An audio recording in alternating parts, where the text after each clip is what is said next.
Hello, my name is Ivory Kim, and I'm a second year graduate student at Boston University School of Public Health, studying international health and social behavioral sciences. I'm going to explain to you walk you through what my ePortfolio looks like and what I've done with ePortfolio. This summer, I took a class called IH 744 Program Design and Implementation. It was a 2-week intensive course that I'd taken. This is the final proposal that I have up on here. I'm just going to walk through what I've done in terms of reflections. It was a really intensive class because it was only 2 weeks, and there was a lot of things that I've never done before, and I really wanted to capture that. I hated doing the reflections because we have so much due, but it was something that really forced me to look back and reflect on what I'd done, because I don't think a lot of the time students don't have enough time to really sit down and think about what they've learned, but they're so busy getting the product out. And it was really nice, although it was really frustrating at the same time, for me to just kind of look back now that I've done with the class, to kind of see what I did and how I went about it in the process.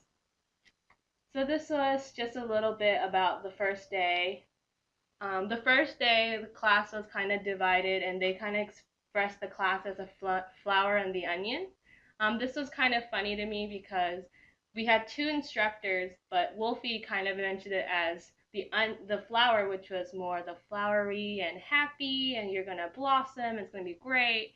And our other instructor saw it as like the onion, and it was gonna be hard, and you're gonna hate it, it's gonna be painful, and it's gonna be all this just peeling of the onion, and it was completely different, and I didn't realize which one was which, and I had a hard time deciding myself. So I kind of talked about it because I didn't know what to expect from the class at all. So a logic model was something that we did during our course. As you can tell, that we were constantly changing, and this was only in the span of 24 hours. So imagine how many drafts and edits we had done within those 24 hours. I wish I could capture that too, but I just thought it was hilarious how many times we were working on it. And now that I look back on it, it kind of seems funny that how much edits have gone into it and how silly this one looks now. This is kind of a music video that I put in because that's how I felt. It was Coldplay's video, how he's walking backwards, because I felt like I was completely walking backwards all the time, changing what I was doing. So after the happy moment, it was a lot of work. That's how I felt, and my brain was very tired. The song that really kept pumping in my head was "Stronger" by Kanye, and he was just pushing me to go stronger and faster and better and harder, and it was just very just pumping, adrenaline pumping class. Although it was really stressful, this picture was kind of how our client looked whenever we saw him. Our client was so happy that we were doing this work, and there couldn't be a better reinforcement for us to work even harder. So we were so glad that we had someone who was so happy about this, and we were just as thrilled to work with him.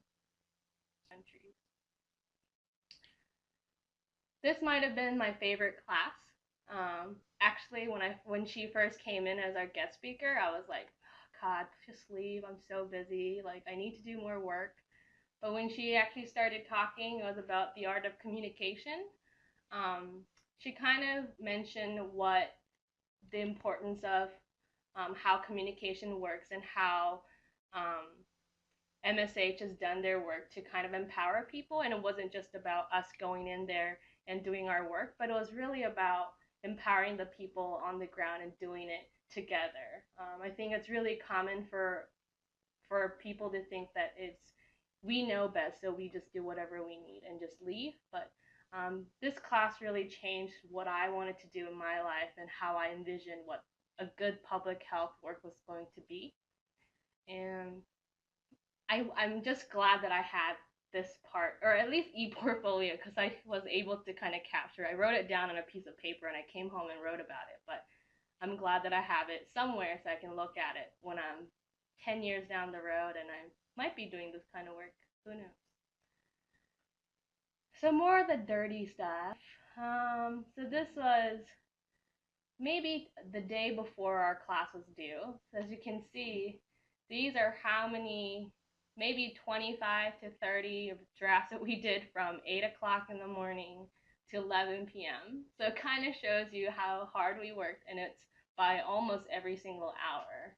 And this is exactly how I felt. I didn't think what I was getting myself into. I was so oblivious going into the class, but I've done my first everything, my first plan, my first proposal, my first budget plan, and I kind of walked in, got hit on the head, but now I feel a lot better, and it was painful, but it was very good.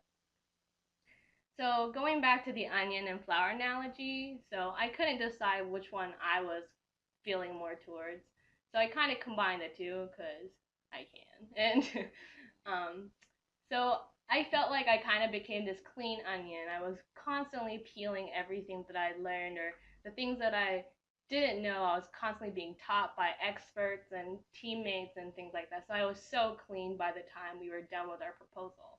And I think just going through that process really made me kind of blossom over time. So I became a little bit peeling, opening, into a kind of a nice flower that really came up with something that I really put my heart and soul into, and really allowed me to take much as what I could do, and develop something that was something truly beautiful and is now going to be useful for other people other than myself in just this class.